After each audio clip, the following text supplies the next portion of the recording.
Hey y'all, welcome into the studio today. I thought it'd be kind of fun to play with some more tissue paper. Y'all know how much I just love making custom tissue paper if you've seen my other videos. So today what we're going to do is we're going to create some tissue paper that's textured. So this would be your normal one. This is just a sample that I already have made. And I'm going to show you a couple different ways to actually go in and mess with this and then how to kind of use it on something.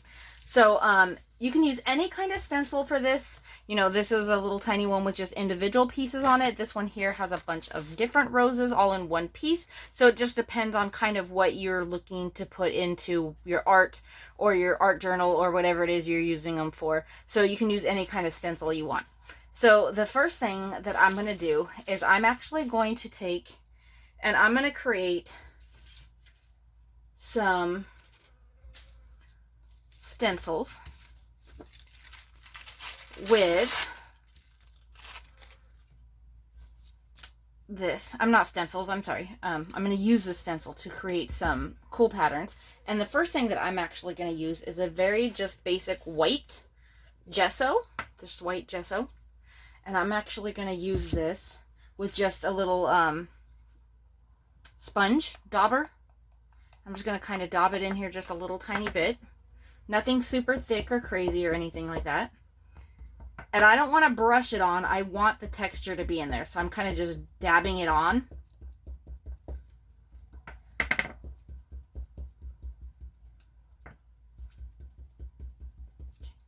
And you can do as much as a pattern as you want, as little as a pattern as you want. It doesn't really matter. It's up to you.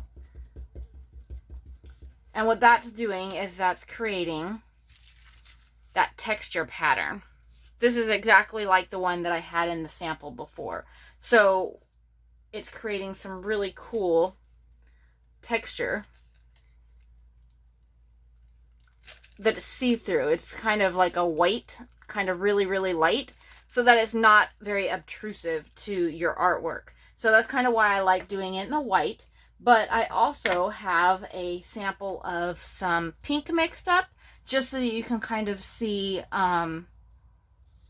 what it would look like if you wanted to use color, because you don't always have to use white. White's just kind of cool because it blends into that background. So it looks like it's there without really looking like it's there a whole lot.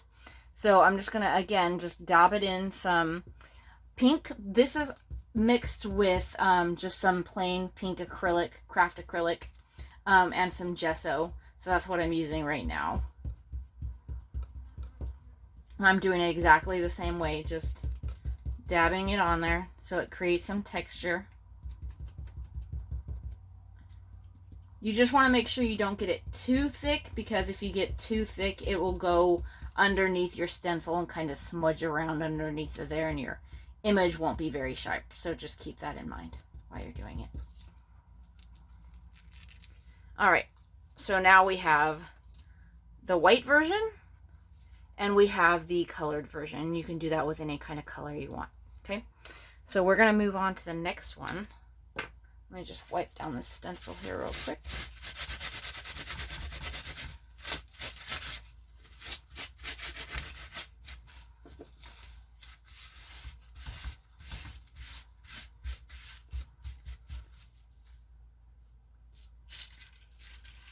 Okay, so the next piece we're going to create is we're going to get a little bit more texture on here.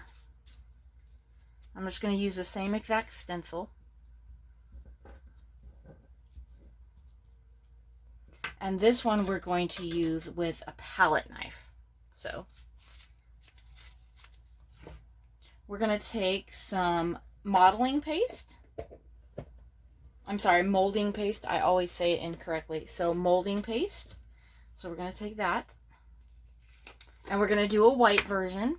And the cool thing about this is the molding paste gives it kind of like a sandy foam texture kind of when it's done drying. So that's kind of cool to have, you know, some of that texturing on there, if you want something with some really nice texture.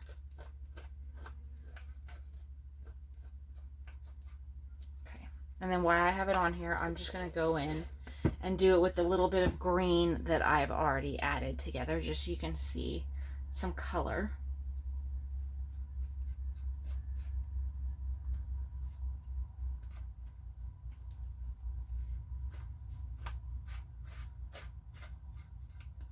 And this one is obviously going to need a little bit longer to dry than the acrylic and the gesso, because it is a lot thicker. It is a texture medium, so just be aware that you're going to need a little bit more time to dry.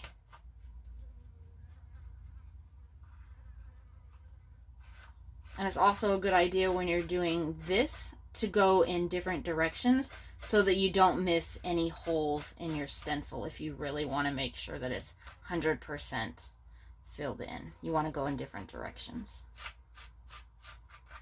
Okay.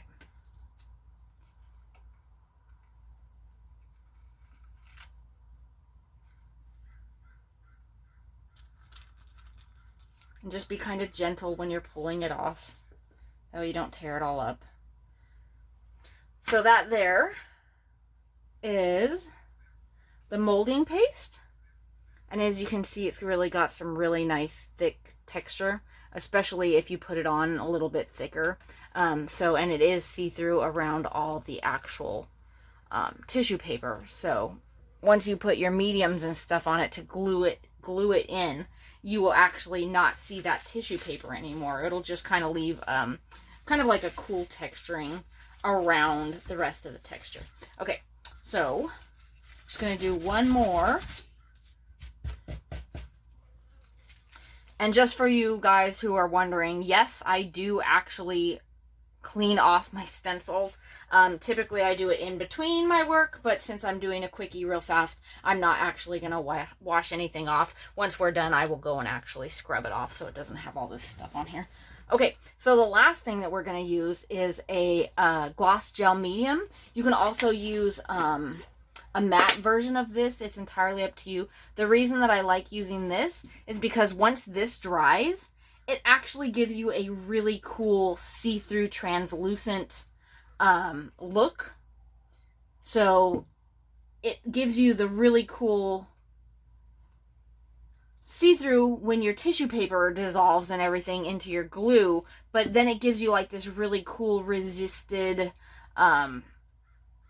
gel look over the top of this pattern. It's really cool. It's really hard to explain. My words are not probably correct on what I'm describing, but once we get it dry, we will actually show you how cool it looks if you've never used a gel medium. So I'll get it dry and I'll show you. Okay, and then over here, I've just mixed a little bit of the gel medium with some color just so you can kind of see. Because even though you add color to it, the gel medium is still very, very transparent when it's dry. So you'll have like this glassy, glossy, translucent look to it, even though it does have color in there. So that's kind of fun to play with. And the best thing about these things is when you're done with them, I mean, if you wanted to do a whole sheet of it, you could use it for gift wrapping, obviously. But you can also use it for artwork. You can go in there and use it in part of your art journal. You can do all kinds of just really fun upcycling kind of projects and stuff as well. So just something to keep in mind. Okay, let me pull this off here real quick. Okay, and then that is the gel medium, color and regular. And I'm just going to let these dry for a few minutes. That way we can get back in here and I can actually show you on a piece of paper what it will look like once they're dry, putting it over the top. Okay, so now that they're dry, and you want to make sure 100% completely dry on both sides, front and back, because if you decide to use these with Mod Podge, gel medium, matte medium, or a decoupage to put them into your artwork or art journal, and they're not dry, you're going to wind up with a big old smudgy mess everywhere. So just really important, make sure they're dry, okay? So once they are completely dry, what I have here is all three of the patterns onto some blue, so you can kind of see them a little bit better. That white is coming through. On my table, it doesn't show up very well. So this This is the gesso, and then gesso with an acrylic. So what you see here is it's got like a really uh, fine coat over the top of it, almost like a chalk consistency. So that's kind of what that one looks like. This one here is the molding paste.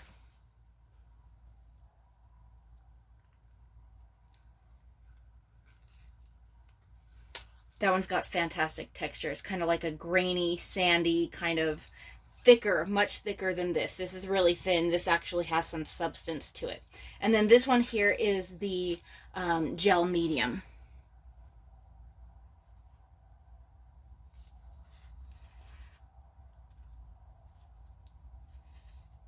So as you can see, especially with the white, this one really has a see-through translucent look to it compared to the white on these ones. This one's a lot more see-through. So that's kind of why sometimes I like using those, because it really shows the background through them. So what I'm going to do real quick is I'm just going to glue these down just so you can kind of see what happens to the tissue paper once you get that medium on it and it kind of disappears. So I'm going to use a paintbrush and some Mod Podge because that's what I happen to have at the moment. You could use decoupage or a medium, gel medium, matte medium, or something like that to actually glue it on. And this will just give you an idea of how to actually apply them to whatever it is you're using.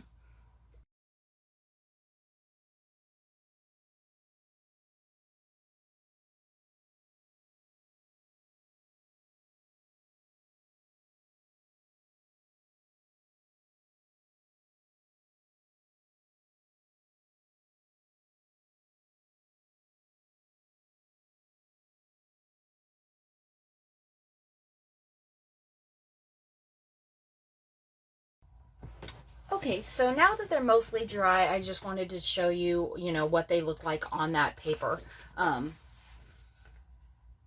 So again, this is the gesso. As you can see, most of the tissue paper kind of fades into the background. You can kind of hardly tell it's even there, except for along the edging. But when you have collage or anything else like that, it's really hard to see most of the time. You don't see it as stark as this, obviously, usually. But it's kind of got like a little tiny bit of a milky color to it. Nothing terribly bad. Most of it actually just blends into background. You can do this over the top of flowers, geometric patterns. It doesn't really matter what you put it over the top of. All of these techniques will work because that pattern will be see-through underneath all these. That's why the tissue paper is really cool, because it goes away. This one here is the molding paste. So as you can see, it's got that really cool dimensional grainy texture. And then on this one, again, most of the tissue paper did go away. It's not dry yet, though, so you're seeing kind of some of it in here. And then just make sure that you do thin layers of Mod Podge, because if you get stuck with really gloppy ones under there, it's going to take forever, or it won't actually dry into a clear form. So just be careful with that kind of thing. And then this one here is the gloss gel medium. So a little bit more translucent. You can still kind of see through that. It's got like a really glossy look to it. This one here in the white is really easy to tell. Like you can see through each of these pieces to the tissue paper, to the pattern. So it's kind of cool. Just something else to play with.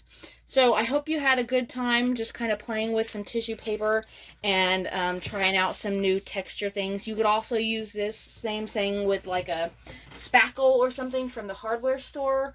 Pretty much anything you can think of that can make texture, you can use it. So like a crackle paste or anything like that, you could definitely use this technique as well. It gives you some really cool texturing options on there. So play around, have some fun, and we'll see you next time.